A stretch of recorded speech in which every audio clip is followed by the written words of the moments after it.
Hi again, it's me, Gail, and welcome to my channel, Real Life and Keto. Thank you for joining me on day 6 of my keto countdown. Today I'm going to try to keep it relatively short. To be honest, I am very tired. I've not had a great keto day, and so that's what I want to talk about. What to do when you don't have a good keto day.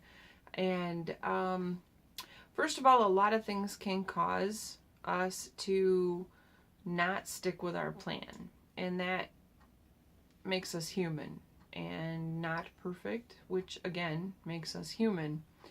And so when that happens, and I'm not advocating that this is an excuse to go do anything that takes you off plan, I'm just saying that there are times when it happens to the best of us. And I did really well for the better part of the day, and then I had a combination of hormones, which are extreme at this moment, and just a great deal of frustration at work with things were very, very, very painfully slow at work, and it's one of those frustrating where there's nothing to do, yet you need to look busy. It's very frustrating. And then you can't leave. So it's not like, well, I could be finding other things I could be doing, but I have to stay here. I'm the closer this week, so I have to stay until we lock the doors. So when it's very painfully boring and painfully slow, and I can't even just relax and go with it, you have to still look busy, still look like you're working. It's, it's stressful trying to find something to do when there's nothing to do. Anyway, so that's stressful. So I'm not going to go into what I did or what I didn't do. Needless to say that I ate junk that I wasn't supposed to eat. And it happens. And I definitely don't want to trigger anybody else by telling you what I ate. All I know is I came home. This is the second one of this. So the things that can cause triggers like this, stress, frustration, hormones, emotional triggers, lack of sleep. I wrote some notes because I do want to keep this relatively short. A lack of food planning. That was part of my problem, is I had a good lunch planned, but I didn't plan for if I got hungry, what I would eat. And I wasn't drinking enough water today. Dehydration can also make you think you're hungry. So lots of water. Drink lots of water. So all of these things can contribute to going off plan. And for me, the hormones, the stress, the frustration, the junk being there in the junk food drawer. And the weather has been just crazy, and it was a little stressful worrying about driving home, and all excuses. The straight bottom line is I ate stuff I knew I shouldn't have ate. And so what do you do then? That's what this is about. What to do when you want to get back on plan. And for me, the number one thing is pet your dog. No. Maggie thinks she's got to be all a part of everything. Go lay down, sweetie. Go lay down. Go lay down. Water. That's my first go-to. Lots of water. Chug the water. This is my second one. I'll probably have one more of these before I go to bed tonight. I'll probably be up 3 times going to the bathroom, but that's fine too. So that's your first thing. Make sure, if you take supplements, to take your supplements. You want to make sure that you have good stuff in you and get back on track as soon as possible. Eat the healthy food. You might want to give yourself a little break between the junk and the healthy food. Take a couple of hours off, just chug some water, let your system kind of like process the crap before you start eating back to plan, if you can do it.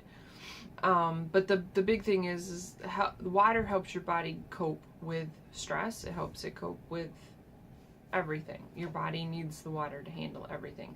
So, and that's my number one rule. Drink your water. When you know you've messed up, or if you think you're hungry, go to the water first. That's what I should have did. I had a whole gallon of water in the fridge at work, and I didn't drink it. I just wasn't feeling it, and so now I'm drinking it. The other thing is take your supplements. The third thing that I highly recommend is go back to basics. Go back to the simple. For me, you know, I came home and I just ate protein and kept it simple, and so that when I go to bed tonight, I've got my protein in my system, I'm drinking my water, and tomorrow I can get up and start over and just start with my keto coffee, get back on plan better for my day. And I might actually do some intermittent fasting. I can say that. If you can't tell, I'm like super tired. It's not even 7 o'clock, and I'm probably heading to bed here shortly just because I'm so wiped out.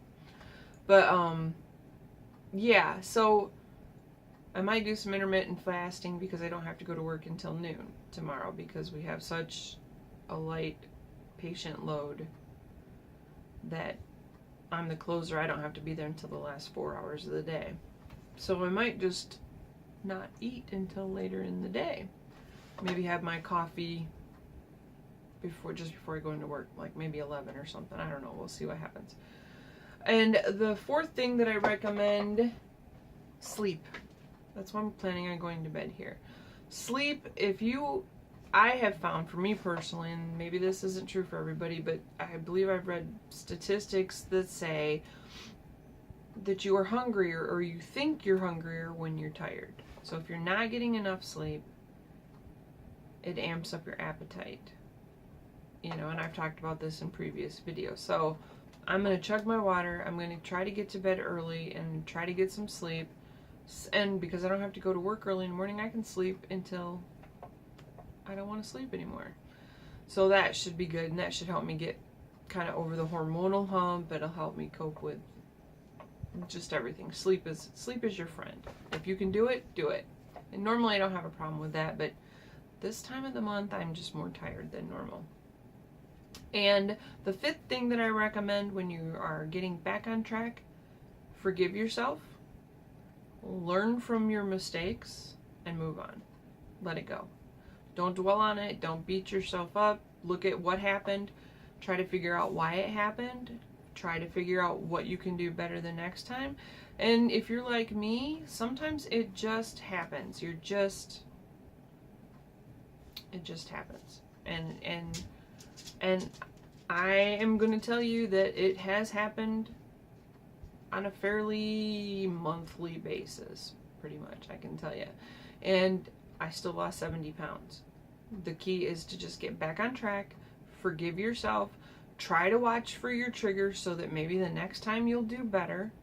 And, you know, and this time I didn't do as bad as I have done. It's just I know I ate stuff I shouldn't have. And that's what it boils down to, is recognizing that I could have lived without that. And next time, plan ahead. This is this day of the month. You need to make sure you have the appropriate kind of snacks to go to, so that if you start wanting something or needing something or feeling tempted by something that you know you really don't want, you have better choices and better options. So forgive, learn, move on. That's number 5. So I've already up to 8 minutes, and thank you for watching day 6 of my keto countdown to my 1-year keto anniversary on Thursday, the 12th of January. So today is Tuesday. We're getting there. So, and I apologize if this is very boring or whatever, but this is real life. You can tell by me, this is real life. So I'm going to continue drinking my water, get this uploaded, and go to bed. So thanks for watching, and all of my contact information is down below. If you're interested in seeing more videos, click the rectangular subscribe button. And yeah, keto on.